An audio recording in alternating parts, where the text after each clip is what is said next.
All right, thank you, Holly. Well, many people looking to make a fresh start in the new year, and for some people that includes a brand new job.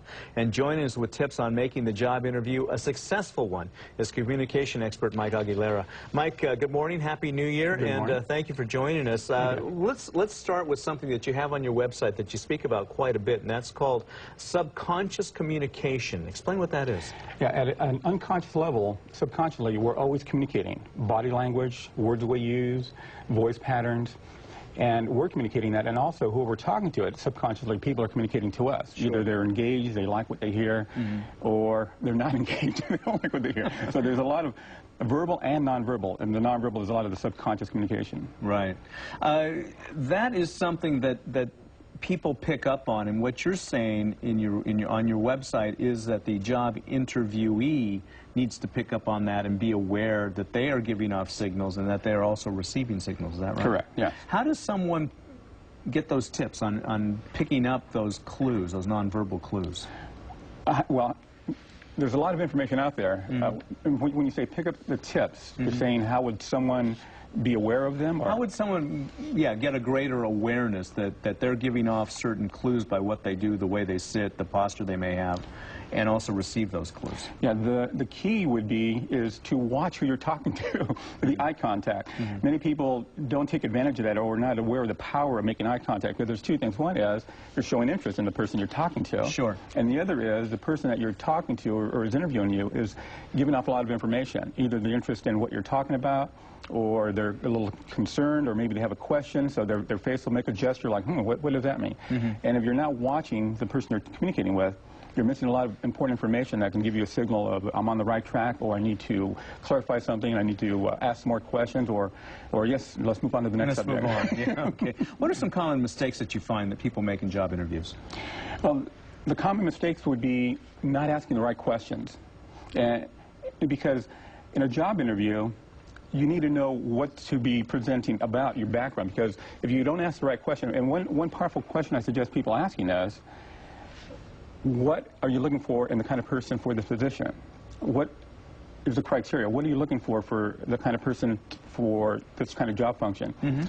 And once you have that information early on in the interview, then you can start to present specifically your background, because if you're in an interview and they say, so tell me about yourself, where do I start? Exactly. It's such a broad question, and so many job interviewers throw that out as the first question. Right. It kind of throws you for a loop. Correct. Yeah. And so if you don't ask that question, well, even if they do ask you that question, you can then say, well, good question. Let me explain specifically about myself and for the position. What kind of person are you looking for this job? And then as they start to tell you, well, we need someone that works alone, or someone that works well with people, or someone that has these kind of specific skills. Now you can tailor your background to, okay, well, I work great with people. My last position, or what I've been doing, or what I've been volunteering, these are the events that I've been working with people. So now you can start to present specific information about your background that fits specifically to the needs of that position.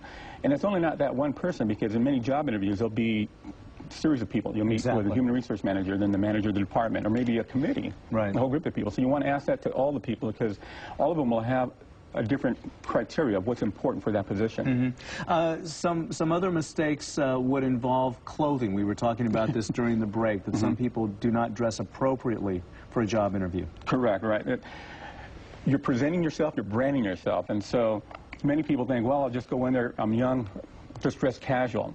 However, that's going to give a mixed message of, are you professional enough for the position? So you want to dress either for the position or above, meaning as if you're already in that position of management, or the position that you want. And you're looking for a promotion. Right. I see. Okay. And so because what you're wearing will also project an image of, are you professional? Are you the kind of person for this company? And yes, you do want to pay attention to everything, from the suit, the clothing you're wearing, even to the shoes. You want to make sure your shoes are polished. Sure. One thing that you mentioned as well is motion. What does that mean? Your motion, the way you move around in a job interview, in a presentation, whoever you're talking to, people have the misconception that if they're moving quickly and they're multitasking, I'm on the computer, I'm going to show you this, that they're going to impress the person. And experts say when someone's moving around too quickly, they're going to give a mixed message of that person that moving around quickly is on the edge of losing control. So you want to slow down your motions and be more graceful. If you think about people in power CEOs of companies, presidents of countries, they all move around gracefully. They don't quickly move around to the podium. They move around as if they have all the time in the world. So they're projecting a sense of confidence, a sense of control, and that then will create confidence in the person that they're talking to, that they're in a place of safety, and that person that they're talking to is confident. Is it appropriate after the interview to send a thank you note to the person who has conducted the interview? Yes, yeah, because one is you're able to follow up, and then the other, if appropriate, you can also add in your email your picture, your JPEG, a little JPEG picture of yourself, as you know, sincerely in your name and a picture, because that way, the more they see you, the more they become comfortable with you.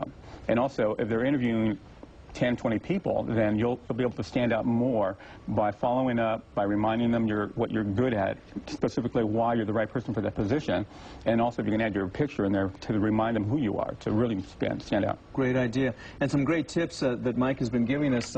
If you'd like more information on job interview tips and also communication skills, go to www.mikeaguilera.com and pick up a lot of tips there. Mike, thank you so much for sharing those with us, because a lot of people this time of year are looking for that new job for the new year and to make a fresh start. And I think what you've told us will go a long way towards helping them. Yes, thank you. Okay, thanks so much. All right, when we move